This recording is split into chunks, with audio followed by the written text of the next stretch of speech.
Assalamualaikum warahmatullahi wabarakatuh, saudara-saudaraku sebangsa dan setanah air. Dimanapun kalian berada, ya, berjumpa lagi dengan saya di Gaspol Update. Teman-teman, sudah pada tahu nggak nih?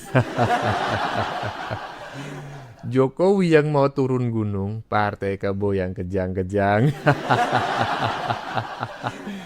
Juru bicaranya ya yang koplaknya kagak ketulungan ya malah memutarbalikkan fakta. Katanya Jokowi sudah tidak dicintai rakyat lagi. Elektabilitasnya sudah rendah katanya. Jokowi sudah tidak berguna lagi katanya. Jokowi yang mau turun gunung, kok kau yang malah paling sibuk? Ya, kau semakin sering membicarakan Jokowi, bukannya kau menurunkan elektabilitasnya Jokowi. Justru secara tidak sengaja, semakin kau bicarakan, Jokowi itu semakin populer dan semakin tinggi elektabilitasnya. Kok bisa orang keplak macam kau kayak gini jadi juru bicara ya? Aduh, aduh, aduh. Nah, bagaimanakah videonya dan bagaimanakah respon netizen? Mari kita tonton bersama, kemudian mari kita komentari bersama di bagian akhir video. Ini dia. Klaim bahwa Jokowi masih punya dampak elektoral pada partai politik adalah propaganda dari kebohongan yang diulang-ulang. Ini bukti dan datanya. Pertama, Jokowi tidak memberi dampak elektoral pada PDI Perjuangan. Faktanya keras dan gamblang. Pada Pileg 2014 sebelum Jokowi menjadi presiden, waktu itu Pileg dan Pilpres masih dipisah, PDI Perjuangan sudah meraup 18,95% suara dan keluar sebagai juara pada April 2014. Justru Andalah yang sesat narasi dan sesat logika. Justru Andalah yang memutarbalikkan fakta. Tanggal 14 Maret, Ibu Megawati mengumumkan Pak Jokowi sebagai calon Presiden Republik Indonesia. Buka datanya, Guntur Romli, buka. Ya. Tanggal 28 Maret, apa isi pidato atau isi kampanye Bu Mega pada saat itu dimuat dalam detik. Jika Jokowi mau jadi presiden, maka menangkan dulu PDIP. Nih buktinya nih, lihat Guntur Romli, biar Anda jangan menyesatkan rakyat. Ya, semangat Anda untuk menjelekkan atau menurunkan popularitas Pak Jokowi emang luar biasa, tapi Anda lupa jejak digital pada tahun 2014 masih tersimpan rapi sampai saat ini. Jadi sebenarnya Andalah yang menyebarkan kebohongan, menyebarkan sesat logika, Anda memutarbalikkan fakta. Faktanya 14 Maret Pak Jokowi diumumkan sebagai calon presiden oleh Ibu Megawati Soekarno Putri. 28 Maret Ibu Megawati berkampanye mengatakan jika Jokowi mau jadi presiden maka menangkan dulu PDIP. Nah, di tanggal 19 April barulah pemilu legislatif terjadi dan PDIP keluar sebagai pemenang pemilu dengan presentasi 18,59% itu. Jadi di sini saya mau sampaikan kepada rakyat, mau sampaikan kepada penonton, yang sesat logika adalah Guntur Romli, yang memutarbalikkan fakta adalah Guntur Romli. Dia.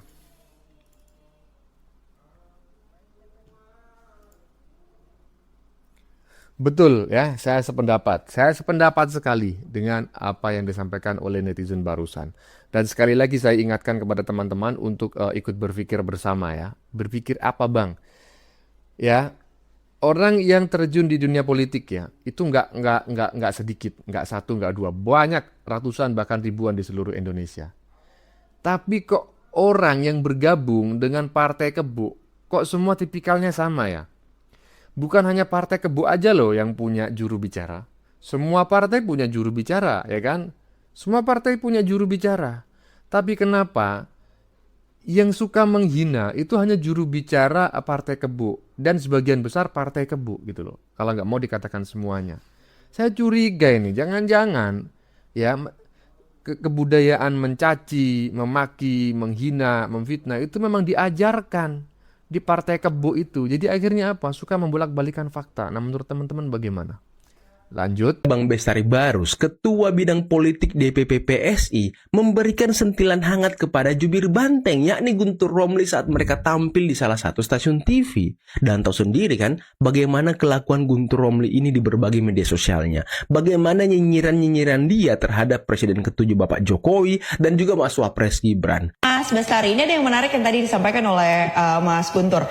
Bagaimana kemudian posisinya dari seorang Joko Widodo ini, Pak Jokowi ini berarti sekarang lebih bergerak bekerja untuk partai, sementara kalau dulunya dinilai bekerja untuk rakyat. Pandangan Anda terkait dengan hal ini seperti apa? Ya, apapun yang disimpulkan oleh orang sakit hati atas sesuatu yang tidak dapat mereka raih, mereka paksa kepada Pak Jokowi, ditunggangi, bahkan ada kekasaran narasi. Ya apapun yang disimpulkan sama mereka itu ya memang gunanya hanya untuk memuaskan batiniah sementara saja. Sakitnya memang luar biasa itu. Ya kan? Nah itu kalau dikaitkan dengan Pak Prabowo sudah menyatakan ini untuk rakyat, untuk wong cilik. Untuk wong cilik saja, partainya si Mas Guntur ini ternyata nggak suka itu pelayanan kepada wong cilik. Yang penting bagaimana caranya bisa menyalahkan Pak Jokowi kan begitu. Karena sakitnya memang luar biasa. Saya merasakan loh, gitu loh. Saya bersimpati kepada Anda. Bukan berindosat. Kalau berindosat udah dijual soalnya. Iya kan? Bang Bestari bersimpati tapi tidak berindosat karena sudah dijual. Waduh. Siapa tuh yang jual? Mantap ini Bung Bestari Barus.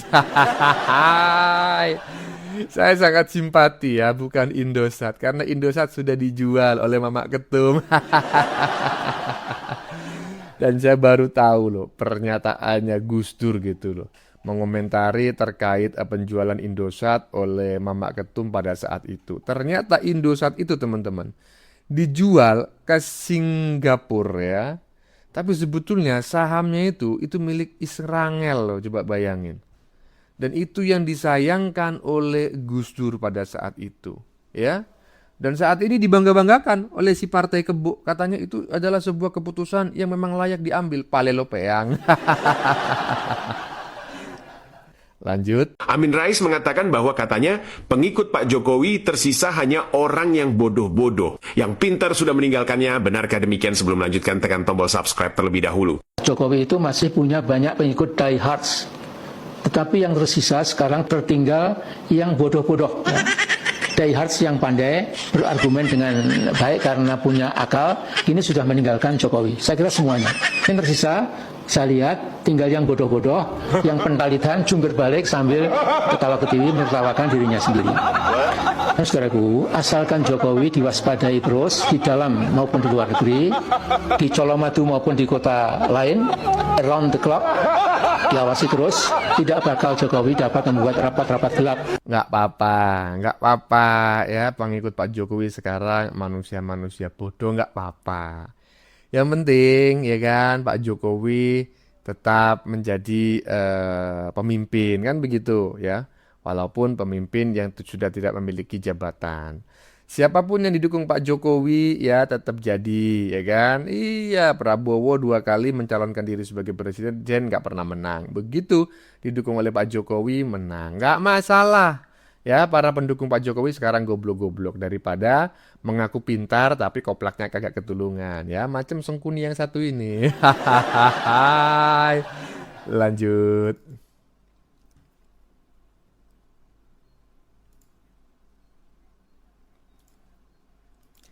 Lah iya. Jadi silakan aja beliau keliling kemanapun, bebas ya. Masyarakat nggak perlu dengan ijazahnya, yang penting jasanya dan kinerjanya. Kalau Anda meragukan ijazah Pak Jokowi, saya meragukan kinerja Anda.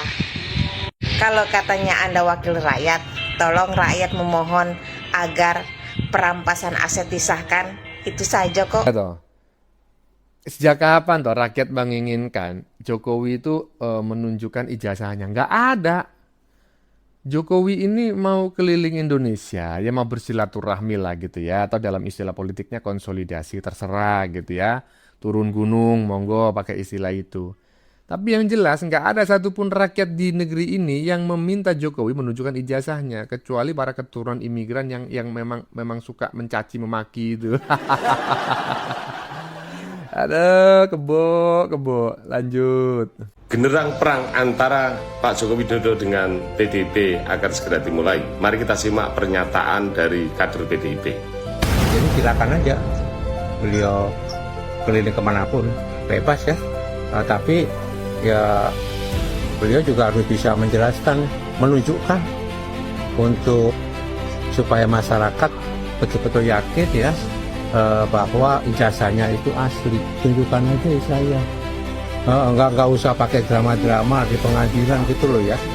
Kalau Anda tanya ijazah saya tunjukkan pada Anda gitu ya. Jadi itu aja misalkan gitu ya. Barangkali untuk menetralisir itu bahwa beliau akan menunjukkan ijazah aslinya ya, untuk mengakhiri polemik yang terjadi misalnya begitu ya. Nah, itulah pernyataan dari Pak Jarod, kader PDIP, yang kemudian mengomentari kaitan dengan Pak Jokowi akan keliling menyapa para kadernya. Tentu kader PDIP berang karena menganggap bahwa ini nanti akan mengurus suara dari kader PDIP. Ini tentu akan terjadi perseteruan antara kader Partai PSI yang disebut dengan pendukung Pak Jokowi dan juga dengan kader-kader Partai PDIP. Perseteruan ini akan semakin melebar dan sampai 2029 mereka terjadi perseteruan ya. Di satu sisi Pak Jokowi kemudian akan turun ke daerah-daerah, tentu akan memenangkan partai anaknya, dan juga kader PDIP merasa bahwa ketika Pak Jokowi turun maka yang akan tergerus adalah suara dari PDIP. Tetapi yang menarik adalah ketika Pak Jarod Saiful Hidayat kemudian mengatakan dan menanyakan tentang ijazah Pak Jokowi, itu sama dengan PDIP sudah menyatakan bahwa ijazah Pak Jokowi itu tidak asli atau alias palsu. Dan kayaknya jikalau ini diteruskan maka kedua belah pihak saya kira tidak akan diuntungkan, karena baik Pak Jokowi maupun kader PDIP tentu saling serang terus-menerus. Jikalau kemudian Pak Jokowi ditanyakan terus tentang ijazahnya, maka kemudian nanti masyarakat juga semakin yakin bahwa ijazah Pak Jokowi palsu. Pun demikian, ketika Pak Jokowi turun menemui pendukungnya, maka yang tergerus adalah suara dari PDIP. Maka kita akan saksikan perseteruan ini, tentu menarik. Bagi saya antara ijazah Pak Jokowi asli atau palsu, saya tidak berkomentar karena saya belum pernah melihat apakah ijazah Pak Jokowi asli atau palsu. Gak apa-apa, perang dah ya antara si Kebo sama Pak Jokowi ya. Yakin saya, apalagi habis ini ya. Habis ini pasti ada sebuah informasi yang sangat mengejutkan ya di tubuh partai Gajah ya. Pasti Pak Jokowi masuk itu jabatannya nanti kemungkinan besar adalah ketua umum atau ketua tim penasehat apa begitu. Dan itu akan menaikkan popularitas dan elektabilitas partai Gajah di mata masyarakat ya. Dan itulah sebetulnya yang dikhawatirkan oleh si Kebo Koplak ini ya kan, si Kebo Dungu. Karena semakin Jokowi itu semakin dekat dengan rakyat, tahun 2029 nanti bisa jadi Kebo itu kosong ya, nggak ada pemilihnya, atau lebih lagi Kebo itu hilang nanti. Lanjut. Para politisi PDI Perjuangan kian gencar menyerang mantan Presiden Jokowi. Bahkan seperti stiker ini, tajam sekali kan, menohok langsung kehormatan dalam tanda kutip Pak Jokowi. Kalau keliling Indonesia nanti, bawa juga ijazahnya untuk ditunjukkan ke rakyat, ke warga bangsa ini yang selama ini ragu terhadap ijazah Pak Jokowi. Kira-kira intinya begitu pesan para politisi PDI Perjuangan ini, begitu kan? Tentu guys, kita bisa memahami dengan mudah mengapa para politisi Banteng ini begitu sinis terhadap Pak Jokowi. Setidaknya ada dua alasan. Pertama, terkait dengan atau buntut dari kekecewaan yang mendalam dari Ibu Megawati dan barisan PDI Perjuangan terhadap Pak Jokowi. Pak Jokowi ini dianggap sebagai pengkhianat PDI Perjuangan. Sebagai figur yang selama ini dibesarkan oleh PDI Perjuangan, ternyata ujungnya begitu tega mengkhianati PDI Perjuangan.